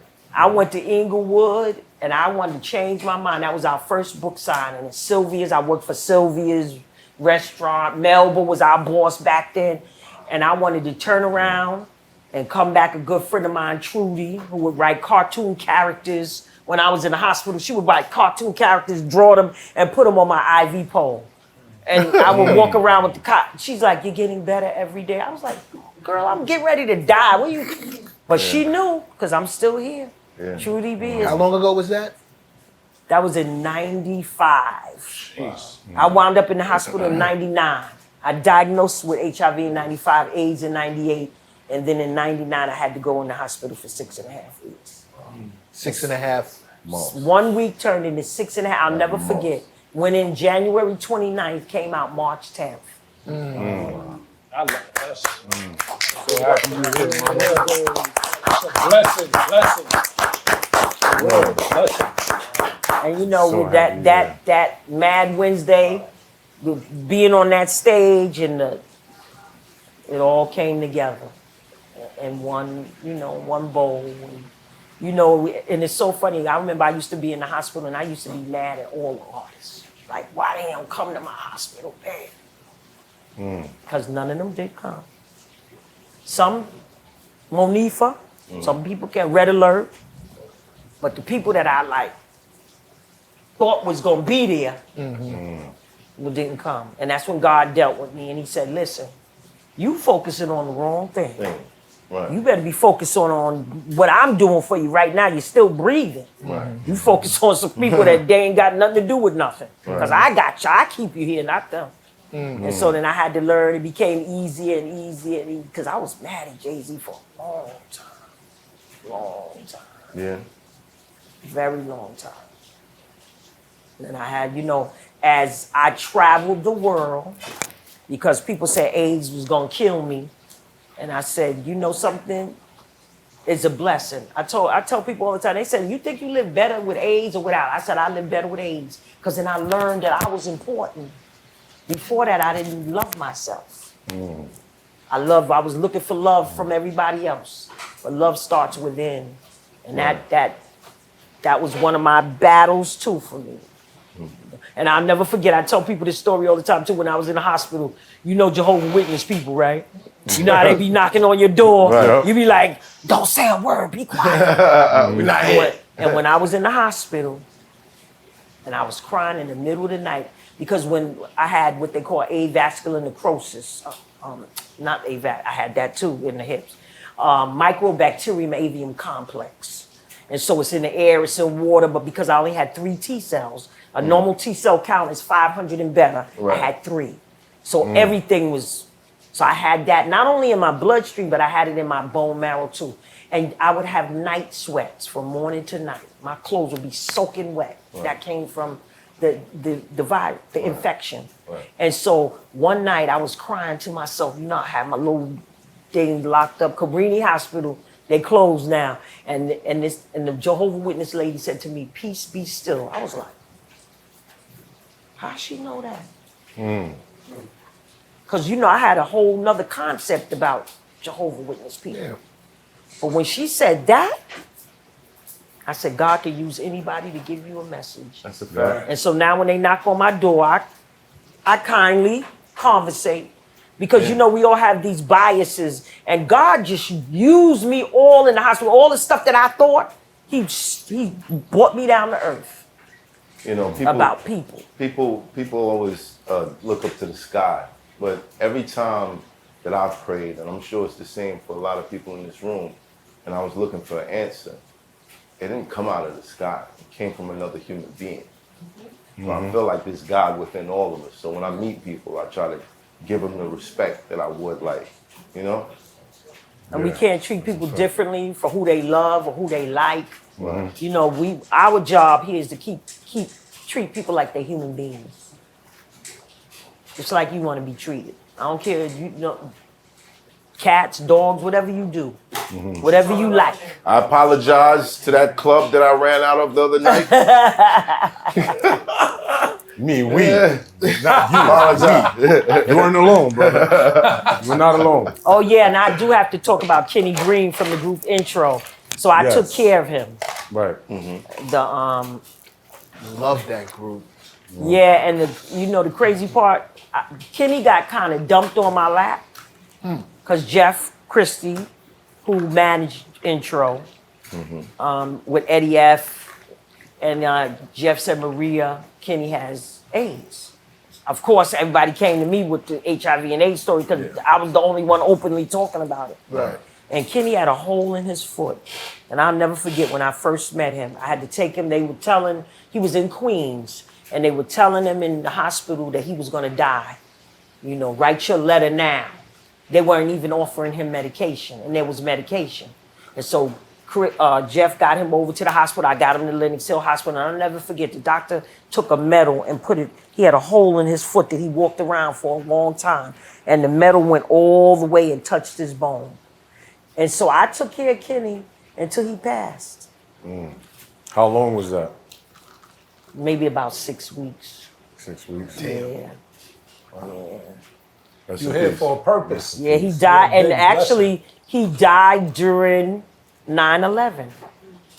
Wow. Yeah, he died, and I had to go see him. So thank God I had a car back then because the transportation was crazy. Oh, yeah. And he was in the 9/11. hospital, and he died.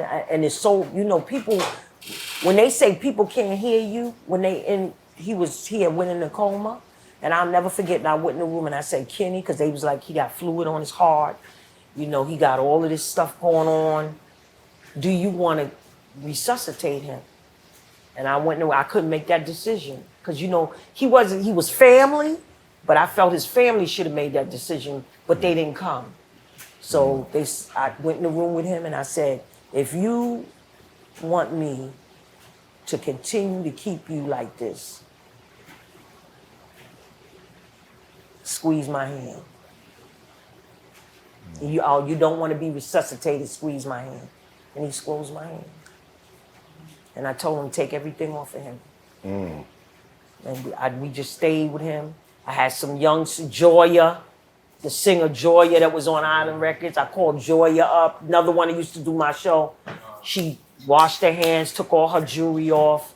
Another good friend of mine, she passed, Jackie Williams, another music industry person. And Dawn from Souls of My Sisters. And we just gathered around him and we just prayed him until his vital signs ended. What are the most important things to bouncing back from that type of condition? You have to want to live. You have to have hope. so many people. I'm gonna tell you, we got a whole lot of living dead people walking around here. Yeah, I agree with you on that. True story. And so you walk around here and you don't have no sense of self and hopefulness. Right. You really the walking dead. Right. But you're living. And so to be like every morning now, even when I get up, you look in the mirror, you say something. I look forward to doing something to make a change. Broke, not having a lot of money, but I can say a word to somebody and change their life. That's valuable in itself. So when young people come to Mad Wednesdays, it's important for me to have the right words to tell them that when they go back out into the world, I want them to feel so different that when they leave, they're a new person, or they take something with them that they didn't bring in with them. Right. And that's a Mad Wednesdays is like a church. And you come in, you get the word, you feel good, you made it, come in. I had one brother, phenomenal artist, in a homeless shelter with his baby. And he would come to Mad Wednesdays and perform because that gave him hope. We have people, I have artists that mothers have died of cancer, they brought their mother to the show, and then next time they came back, their mother died, but they would come and continue to do the show because their mother, their mother loved it there. It becomes a community after a while. Yeah. What made you fall in love with that? Like being that nucleus. You know what I mean? Like getting into the business of it, but like where did that passion come from? Like I want to connect people. I want to create a platform that's going to give people opportunity. I want to be the sought out person to help create opportunities for people. Like where did that come from? I guess I could say it came from my mother, because my mother used to give these incredible parties. Brenda Foster would give these incredible parties when I was a child. And I grew up in the Mott Haven projects in the Bronx. And that whole party thing, I really got from her. Okay. And that succeeding no matter what, I did get that from her. And it's not about money. It's not about fame. It's about being a kind human being. Do I still have work to do on myself? Lots of work to do on myself. But I try to be nice to people, good. I got my ways too sometimes. A lot of times, my son will tell me, and my daughter. But you just try to be good to people. And I said this to somebody sometimes. Sometimes it's a lonely space too. I do have to tell you that. Yeah. It's not, it's a lonely space. Because sometimes I connect people and I don't feel connected. Right. It's not reciprocated. That's a struggle. And that's a spiritual struggle. Yeah. So, you go to church and you pray and you do a lot of... Right.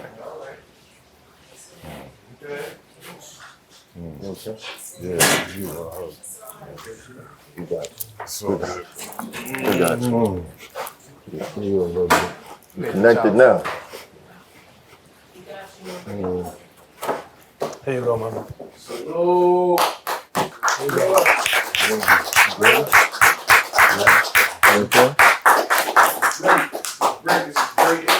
Oh, she got my needs a drawers? hug. Come on. Got my drawers? Hug. Bring it I got in. some cool drawers. So you need is a hug. I ain't gonna be left out. Yeah, you need a hug. We love it. Yeah. Love your energy. Absolutely. I'm in the break. No, don't break. Don't break. Don't break. So, people don't talk about that. And I know it has to be like with Jay-Z and all them, and people see their fame, but you don't know what people feel when they by themselves. And that's the battle when you by yourself. You self-talk. Right. And everybody has to do that. I don't care who you are on this planet. I don't care how much money you make. Money don't make you happy. That's right. You got to find happiness within you. Yeah. Right. And listen, if you think money is gonna do it, no, my friend. Like Biggie was right. More money, more problems. Trust me. So you're just Trust miserable with more options. Yeah. I like that. Let's go find some more. And Save hip hop, please. And this is what our children are missing. This is what our young people are missing. Yeah. Yes. They're missing That love. I just want to say thank you for that, because she deserves that from the community. just talked about for everyone that might have been watching that day. And you explained something in your preparation for going to the show. She explained something in her preparation for having artists. It's love. Nobody loves anything. Right. That doesn't mean romanticizing. That means wanting to go the extra mile for something. People do, they just don't see enough examples of it. Yeah. They don't know what love is. Well, what they love is fleeting. That's the not love. but they don't know that. They're attaching themselves, like you said. What people love these days is fleeting, and it doesn't belong to anyone. Right. You have a love of fame. Fame doesn't stay, and fame doesn't belong to you. So that can't be your purpose. You have a love of money. Money doesn't stay, and money doesn't belong to you. Money belongs to it belongs to whoever gets it. But they can't live in the same spaces. Because your Love can't live with fame. your mother has a purpose. Right. It's different. You can love a purpose. That's a completely different thing. If an MC, I always go back to hip hop because that's my base. MCs love being dope. They love being dope. That becomes the purpose, is to be the nicest. I talked to Crooked Eye. He told me a story. Him and Twista were talking. Twista told him, "I would rather die and go straight to hell than be whack."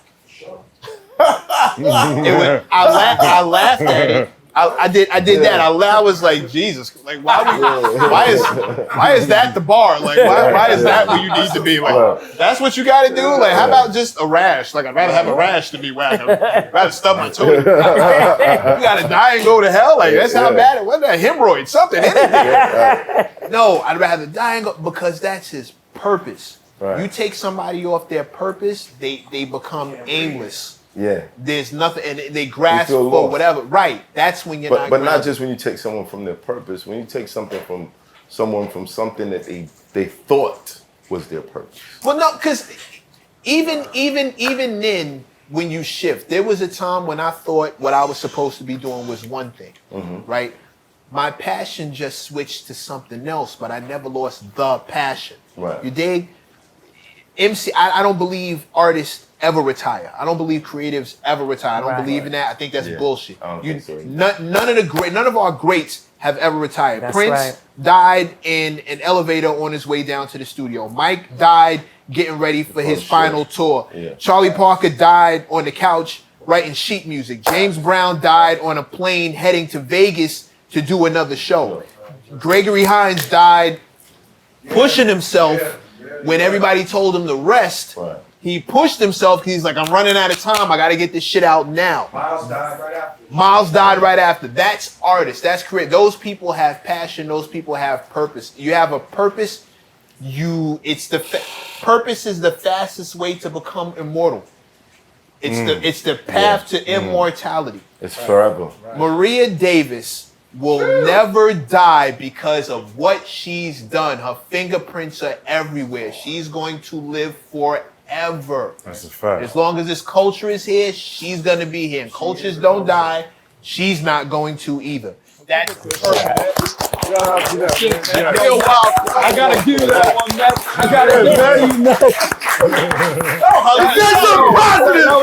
That was it, man. That's Like the way you put that, man. Yeah, I don't want to talk like that. That's great. I'm talking about her. I don't say this shit all the time, but this is, you need to understand where the blueprints are and why this is so valuable. Right. You don't understand where the standard would be if it wasn't for people like this. Right. When I'm calling something whack, it's not because I feel so entitled that I can judge things. No, I did my research, I did my homework. It's out there. The bar has been set. Yes. It's already there. I'm not. We've seen it. Right. So In person. So allowing you to come in, allowing you to be underneath the bar and say, well, this is okay too. No, I don't do that. No. I don't do it. No, this is going trash. Why? Because I am a son of Mad Wednesdays. I come from this cloth. This is, you dig what I mean? Like when I do this is where it comes from. Big L, Jay-Z, Keith Murray. Listen to the names she had. Yeah. That's a murderer's row. Those people wouldn't even attempt to get on that stage if they didn't think they could keep up with the bar she set. She set that bar. If they thought that they were coming in underneath that bar, they wouldn't even pull up. I'm not embarrassed. I'm not embarrassing myself. Are you nuts? Did you see who was just up? Damn. That's Maria, how I blew it down, man. Wednesday. And then there's that. Because if you kill it, you're a legend. Right. If you kill it on that stage, you become a legend. Nobody can. It's a permanent strike. Right. Yo, I know you did. Maria Davis know my name, Playboy. I tore Mad Wednesdays the fuck up. Who can say anything after that? But this is why I say this needs to be. There needs to be more. There needs to be more access, because not only did that bring a bar, but it also brought community. Right. And a lot of these artists, Right. you know, they don't have that. You know, we need that. You know what's so funny when I see Because you're gonna do it. Why you looking at me? Because you're gonna do it. That's why. You know what's funny when I see, like in New Year's Eve, all of them get together, all the money holders, artists, and they all cheering to each other and putting the glass up. I said, but y'all are all rich. How about you did that in a community with people that need to eat? And you gave them a glass of champagne, and you let them toast it up in the air. Y'all all got money. That would change. Y'all all got money. That's cute, y'all. That ain't important to me because y'all all rich and y'all clapping your glasses. Do that in a community of people that don't have, and let them give them a bottle of champagne and let them clap their glasses. And then it that's will change. And I'll be honest. There's one particular moment in my life that's just burnt into my mind. It's a New Year's party I got invited to. It was like $5,000 a plate. And I'm in there. Nobody knows I don't got no money. You know what I'm saying? I'm in there. But just the feel of it and the champagne and the celebration and everything, it made me say, yo, tomorrow I'm gonna wake up and I'm gonna go hard. Yep. Right. And that was the same year I started this show. My expert opinion. Yeah. The greatest show in the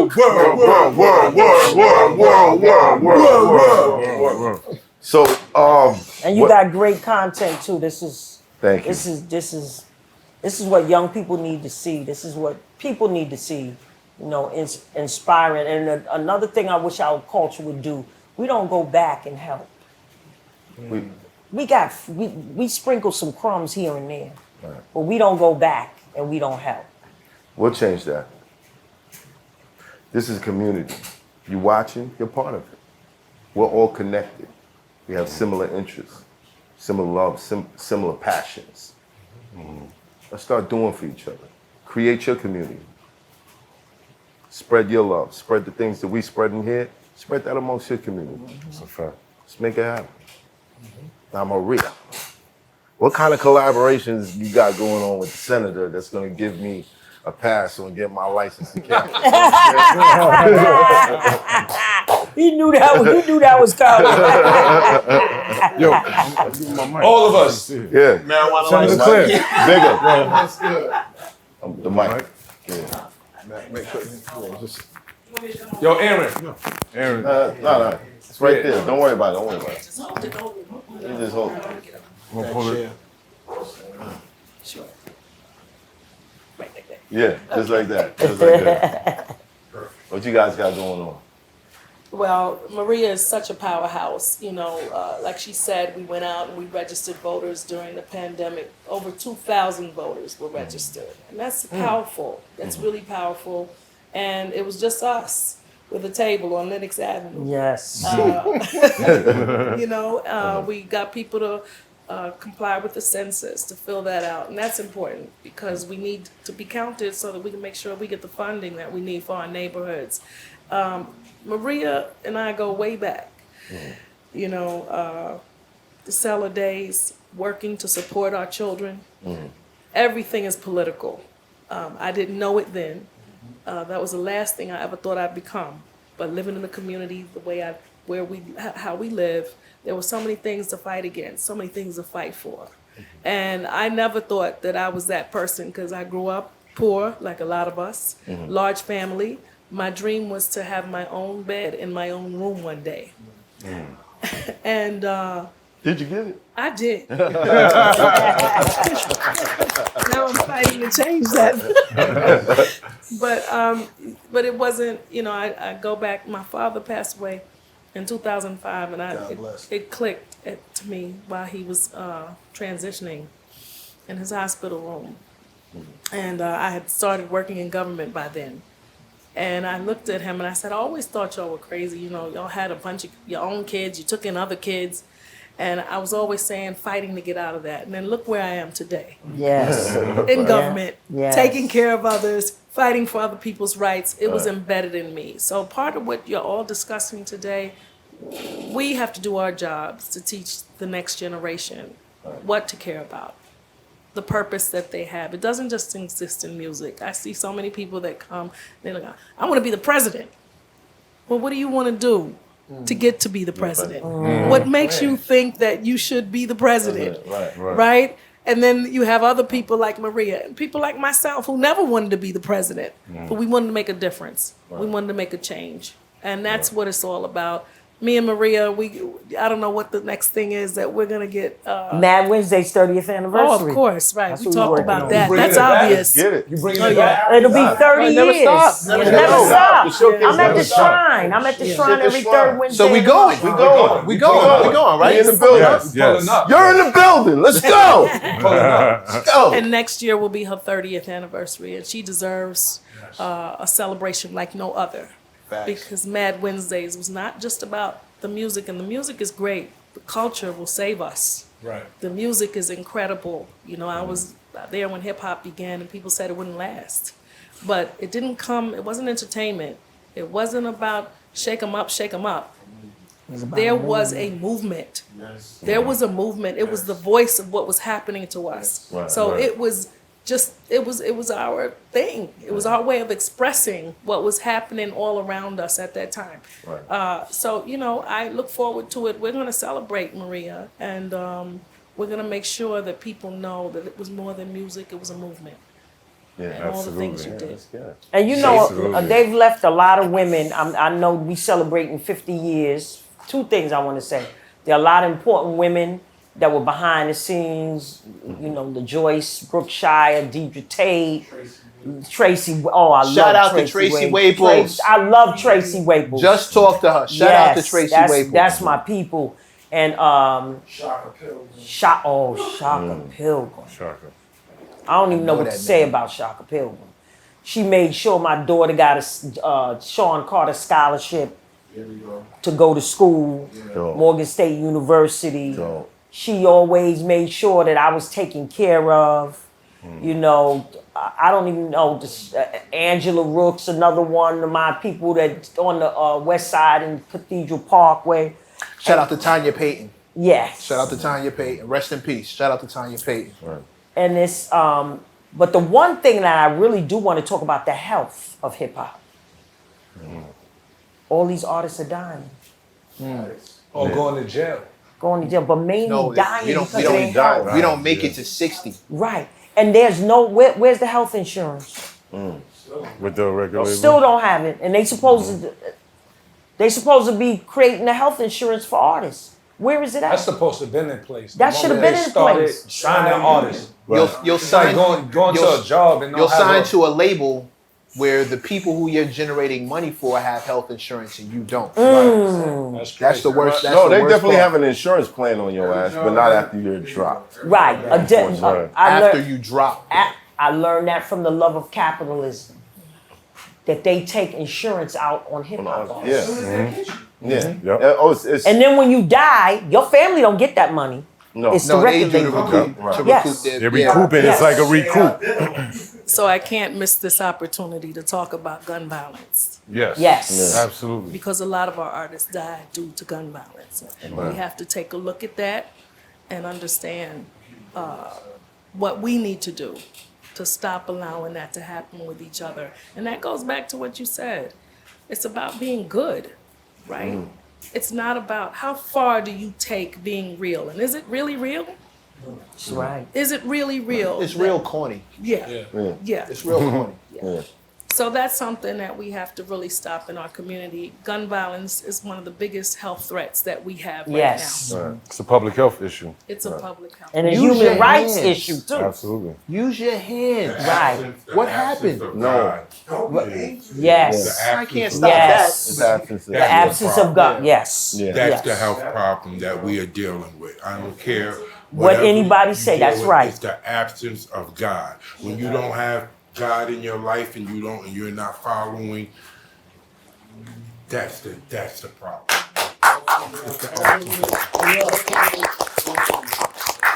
But I would like to say, speaking about the community, because this is very serious, we can't have this show and not speak about what you're speaking about with the infection. So you have details that these men, all of us, need to hear. So according to statistics, how many do they say out of every 10 black men, how many? Colon cancer, and I have a prostate cancer van. I go to First Corinthian Baptist Church in I was Harlem. baptized there.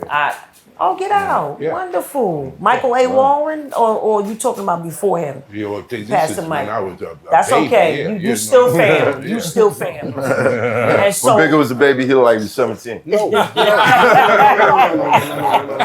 don't get it wrong. First Corinthian is me. You probably know my mother. We'll talk later. Okay. Yeah. First and Corinthian. so I just started bringing the prostate van there, and you don't have to spread your butt cheeks, but they do a PSA test because that's the first thing men say. Yeah. Oh man, they're gonna violate. No, it's a PSA test, and they test the levels. So I have a van coming, and I'd have a mammogram van there at least 4 times a year. They And take a shot? They take your blood? yeah, they take your blood and they check your check to see if PSA you- levels. Yeah. Oh, that's groovy. Listen, man. That's way better. Y'all get colonics? Do y'all get colonics? I did it Scared of before. needles. We could. That's You did it very before? good. Yeah, I That's did it very before. good. You get it?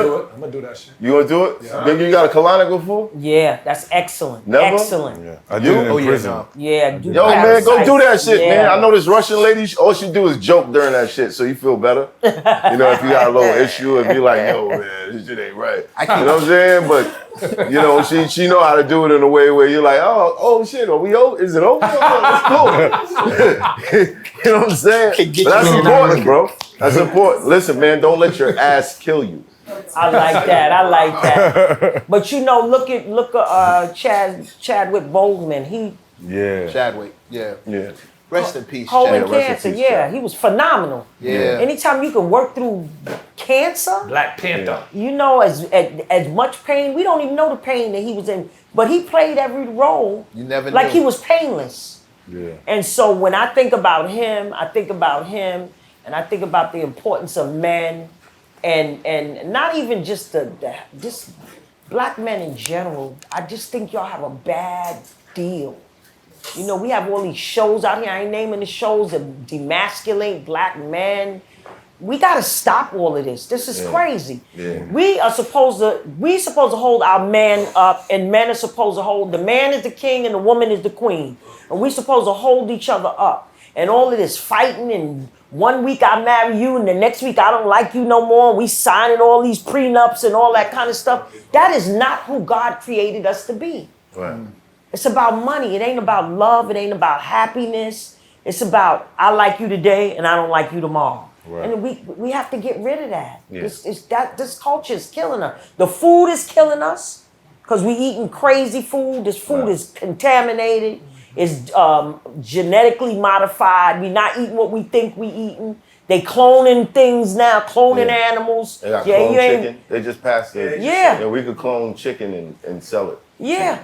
So we have to. Stop eating. We are gonna save ourselves. The government ain't gonna save us. Yeah. It's us gonna save us. Us giving shows like this, giving out information. Right. Giving out. I enjoy drinking, but we don't have to be drunk all the time. Bruh. Be drunk whenever you feel you need to, but also be enlightened. Right. And knowledge. Knowledge is power. The Bible said, "My people perish because of lack of knowledge," and that is a very true statement. Why do you want to walk around dumb all your life? It's very sad. And then the people that keep you dumb, you help them keep you dumb. You can't. I mean, it's crazy. It's very important. We let the ignorance become sexy. Somehow. Right. I'm not sure when that happened. When being the dumbest person, when you were proud to say, I don't know that shit, and then just, it's all good. I can tell you when.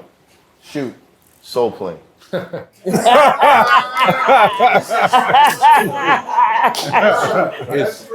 out.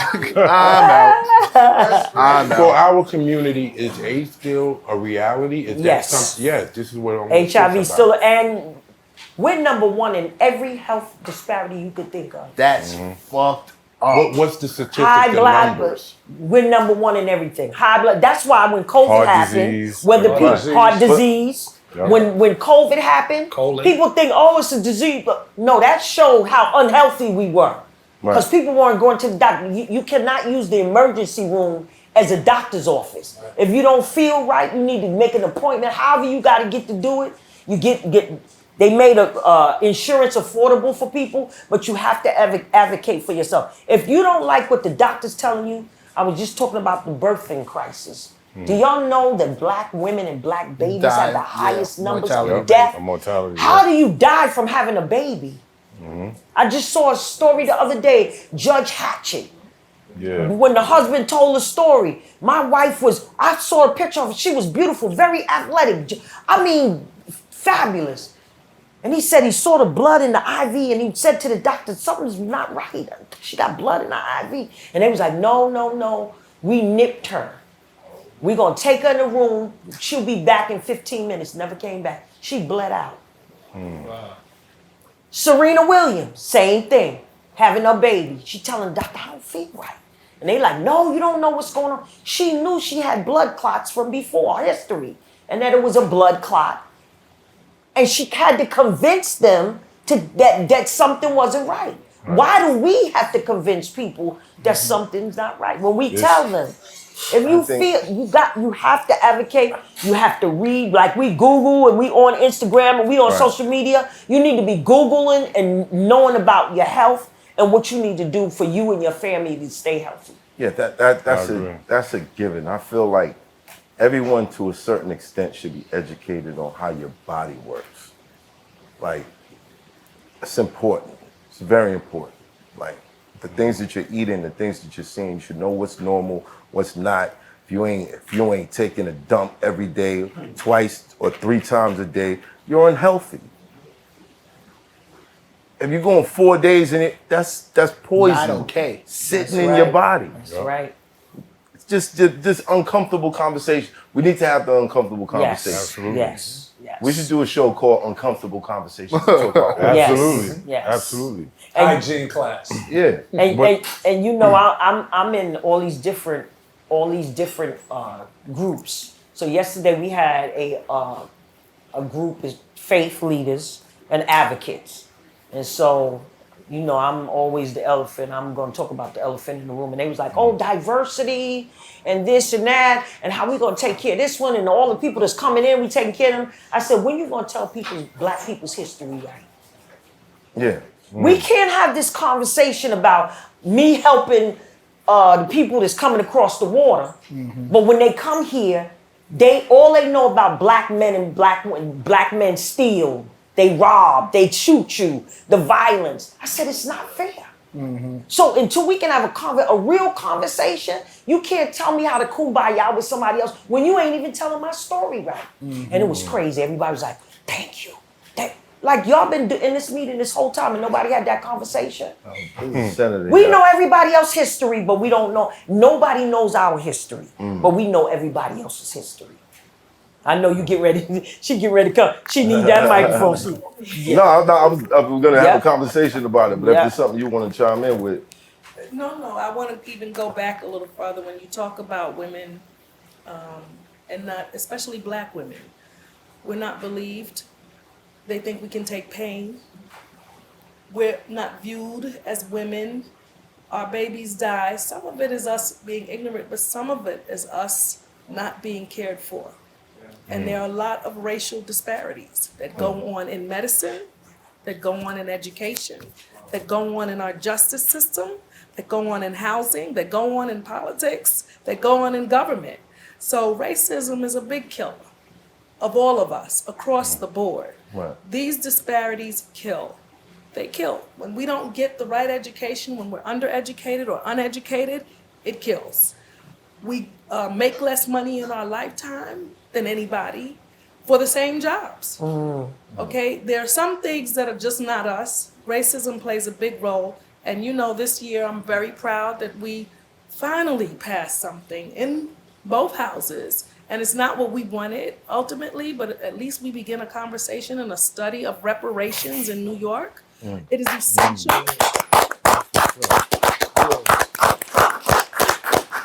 And I'm going to need each and every one of you to make sure to advocate that our governor sign this bill so that it can become the law, so that we can get this started.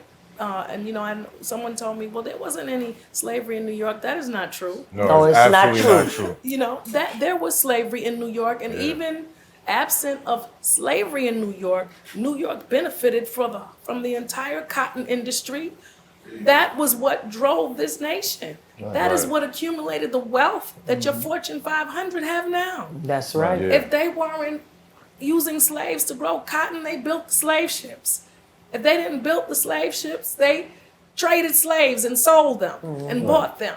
So all that economy that was built still lasts today.